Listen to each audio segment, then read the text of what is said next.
I think any time when we're talking about a particular subject matter, it's helpful to know who some of the primary actors are so we can talk about who those entities are that might address, and then in this case, global issues. So this particular slideshow that I want to take us to is really who are the primary actors in the international arena. And let's get our hands wrapped around those before we really start talking about how to address these issues, because part of what we need to understand is who are those actors and how do they address them. The primary international actor or at least the international actor in the international arena would certainly be states. And this is largely a political actor, and by this sense we're focusing on governments. We live in a world today, if you just look at membership inside the United Nations, some 194, almost 200 different states that interact in the world. We've certainly seen a transformation in those political actors from sort of feudal times and empires and civilizations to more states today. And governments clearly are some of the most powerful actors in the international arena. But they're not the only ones. We can look at international organizations, and there's been an incredible growth in international organizations in the last 50, 60 years, to where there are certainly far more IOs than anything else. And there's really two kinds here. We want to talk about intergovernmental organizations, IGOs, and also non-governmental organizations, NGOs. We call those by what they're not. So some of the international organizations that folks tend to know, at least most common, are NATO, the North Atlantic Treaty Organization, the European Union, the United Nations, the Organization of Petroleum Exporting Countries, and also the World Bank and the International Monetary Fund. Those are IOs because the members in those organizations are other governments, hence intergovernmental organizations. Those examples you have on your screen there are all powerful. They're full-time actors in the international arena, and they all will address global issues differently, and some of them will have some specific ones that are linked to. But there are tens of thousands of international organizations. There are far more NGOs, non-governmental organizations, than IGOs, and that's where perhaps the growth has been the most. Some of the more common ones, folks sort of recognize Amnesty International and Greenpeace. They may be less familiar with the World Council of Churches, but it's a powerful actor also. And there are numerous other ones we could mention. The key point here is that NGOs, governments don't belong to them, individuals do. And you can have a direct relationship with that group no matter where you live. There may be folks that belong to organizations that certainly live all over the place. International organizations, that's our second actor. The third one we want to mention is yet another international organization, but it's distinct enough that we pull it out on its own, and these are multinational corporations, referred to as MNCs. A new jargon lately has been calling them transnational corporations, or TNCs. If you come across those things when you're reading, both are referring to the same thing.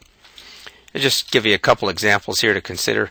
Toyota and Microsoft and Coca-Cola. Obviously, we could mention a whole variety of them. And the point is, while these may have started off as small companies, these are from the private sector, they have grown so big that today it no longer makes sense to think of Toyota as a Japanese car company or as Coca-Cola as a beverage company from Atlanta, Georgia. These are full-time not just full-time players, but their scope and breadth is so large that it makes no sense to them refer to them by maybe nations of origin or even where their headquarters might lie. This will be a handout for you that you can see in other places, and I've included a web link here if you want to go check it out directly. But this is one way that can make this point very easily about multinational corporations being powerful. If you look at a list of the top 100 economic entities in the world, I think that link there actually has 175. You can see some of the usual suspects. The European Union, if you combine a whole bunch of countries and put them together, would be up at the top. The United States is right there. We could take the EU off and just look at the United States as the most powerful economic entity in the world. It's twice as large as China, which is right behind it. If you measure those things, from gross domestic product to total revenue. These sources sort of come from the World Bank and Fortune magazine. United States, China, Japan, some of the other usual suspects, Germany, France, Brazil, the United Kingdom, Italy, Russia, all make out the top 10. If you start going onward, you'll hit India and Canada, Spain, Australia, Mexico, South Korea, Indonesia, and the Netherlands. But here's what's interesting. Number 24 is Belgium. Number 25 is Norway. Number 26, Royal Dutch Shell. 27, Exxon. 28, Walmart. 29, Argentina. 30, Austria. 31, South Africa. 32, British Petroleum. 33, the Sinopec Group. 34, the United Arab Emirates. And 35, we're back to a multinational in the China National Petroleum. And we can go on and on. And when you measure these things, you'll find that Volkswagen and Glencore International and General Motors and Samsung Electronics all rank higher than places like Vietnam, Iraq, Angola, Slovakia. And part of that point here is that if we measure them and try to use a measurement that allows us to see a relationship with other governments, we can clearly see that of the top 100, certainly the top 175 most powerful entities in the world are in the private sector. They're not governments. And sometimes we see the private sector as more nimble. We see it as ability to move much quicker. But it also has a whole different set of interests than governments do. And finally, the last actor that I want to mention here are super empowered individuals. It's really a phrase made popular by the journalist Thomas Friedman, but others have certainly referred to it by different names. And it says that there are some individuals in the world who are so powerful, either by wealth or fame or ability to influence, that they themselves have become full-time actors.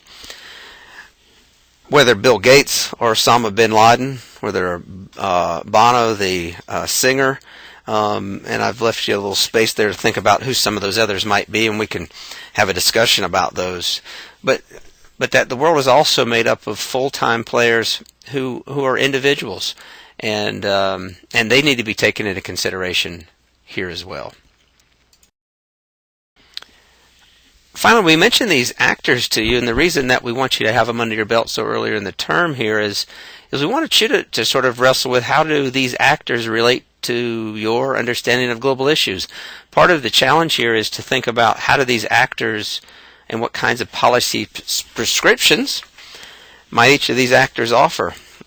And as we go through the term and sort of get a better handle on global issues and the definition of them and what they mean to be studied, and certainly some initial understandings of each of these issues, part of our challenge is to think about what sorts of policy prescriptions could we offer for addressing them. And that's a challenge we're going to try to work through all semester long.